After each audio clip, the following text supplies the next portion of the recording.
দেখতে পাচ্ছ আমার সামনে একজন মানে সাধু।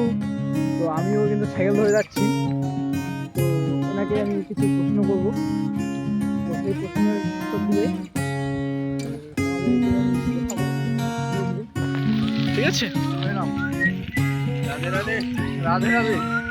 তো আপনি এখন কোথায় যাচ্ছেন? আমি এখন যাবো বাজারে। বাজারে যাবেন? তো এই যে আপনার তোমার হচ্ছে পোশাক, তো এই আপনি কতদিন থেকে এই নিয়েছেন বলবেন? যে আমার 10 বছর হয়। 10 বছর। 10 বছর থেকে কি আপনি মানে সেবাই করছেন নাকি? প্রভুর সেবা।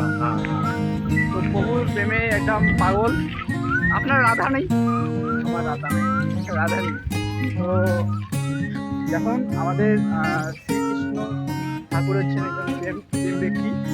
তো যারা আমাদের কৃষ্ণ ঠাকুরের ভক্ত, পরম ভক্ত, তারা কিন্তু প্রেম নিয়ে বেশি থাকেন। তাদের ভালোবাসা থাকে তাদের ছেলের উপর, যারা বিয়ে হয়ে গেছে তাদের। এই সাধু সন্ন্যাসে আসে কেন মানুষ বলবেন?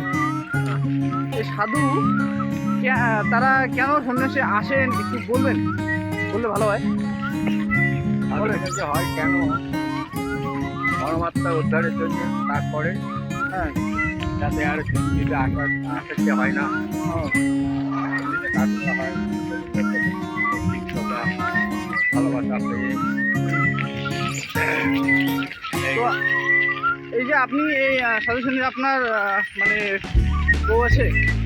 আমার বউ তো 15 বছর 16 বছর হয়ে গেল। এই দেখুন, এই হচ্ছে কেস। হ্যাঁ, কেসটা আছে এখানে যে তার বউ মারা গেছে। তখন তাকে আমি হ্যাট করছি না, তাকে আমি খারাপ কিছু বলছি না, কিন্তু আমাদের যে একটা ভালোবাসা থাকে না, সেই ভালোবাসাটা আমাদের